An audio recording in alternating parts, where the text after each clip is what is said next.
Hey, it's Luke with New Outlook. I'm out here on a job site today, and I just wanted to show how we do our stone base for our pavers. So this is a walkway that we're putting in, and we just excavated it this morning. So we go down 9 inches below the top of the grade where your pavers are actually going to be. That gives us room for 6 inches of stone base, a 1-inch screening layer that goes underneath the pavers, and then the pavers themselves.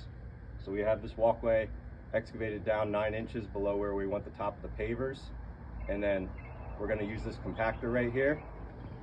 We're going to compact the dirt, get that nice and hard, and then after that we put this fabric down. This is called woven geofabric, and what that does when we put it down on the bottom, it keeps the stone separated from the dirt so that the stone doesn't migrate down into the dirt over time.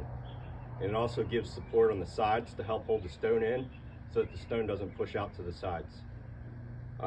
That's a very important step when you're putting pavers in to help with settling and any issues that you have with pavers settling or sinking.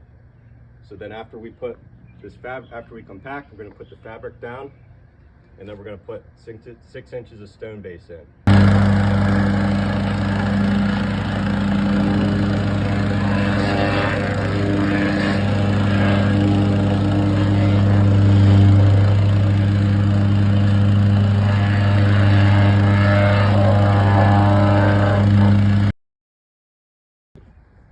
Okay, so we got our fabric in place, we compacted our sub base below the stone and the fabric, and we just rough graded in 6 inches of stone.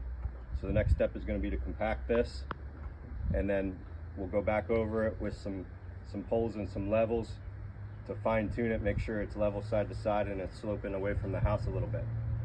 So this is called 2B limestone. It's an open graded base. We use a 6-inch stone base, which gives you plenty of base material for support underneath the pavers, and it also allows water to drain down through the base so that in the wintertime you don't get any freezing heaves and thawing, which is the main reason why you have pavers that settle over time. So that protects the pavers from heaving and thawing, from water being underneath of them in the wintertime when it freezes. And then we also go 6 inches past the edges on all sides of where we're actually going to put the pavers, so that gives your base a little more strength to make sure that the pavers don't migrate out to the sides once they're in place.